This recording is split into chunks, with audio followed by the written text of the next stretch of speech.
This game just drove me utterly insane. This was performance art in how to embarrass an entire fan base. Gators football, ladies and gentlemen, where Billy Napier is steering the Titanic straight into an iceberg with Scott Strickland selling tickets for the lifeboats. And you want to know the worst part about all of this?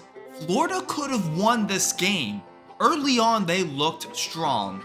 Then, as usual, the team collectively yanked down their own pants, tripped over themselves, and faceplanted in front of a national audience. LSU didn't win. Florida just repeatedly punched themselves in the crotch until time expired. DJ Lagway, man oh man, was he just awful in this game. If the objective was to cosplay as DJ Uyangalele, then mission accomplished. Missing open reads and forcing throws, securing 5 interceptions on the night, with every single one being more painful than the last. I don't think Lagway flat out forgot how to play football. This has to be a product of Billy Napier and his shit coaching. It just has to be. I've said before they shouldn't give up on Lagway, and I still stand by that.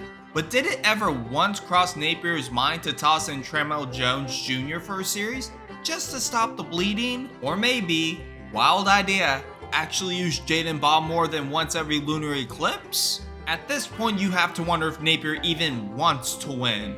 Or if his real game plan is letting Uyaga Lagway spend 3 hours embarrassing himself and destroying his confidence in the process. It didn't help that the offensive line was less than stellar tonight, being flagged 5 times, one of which wiped out an 87-yard touchdown pass. And that is just too funny because the team has had more touchdowns called back by penalties than they have touchdowns scored the last 2 weeks. At least the defense played well, all things considered. But holy fuck, I can't get over the fact on how Billy Napier and Scott Strickland are still employed. Will things change next week when they play Miami?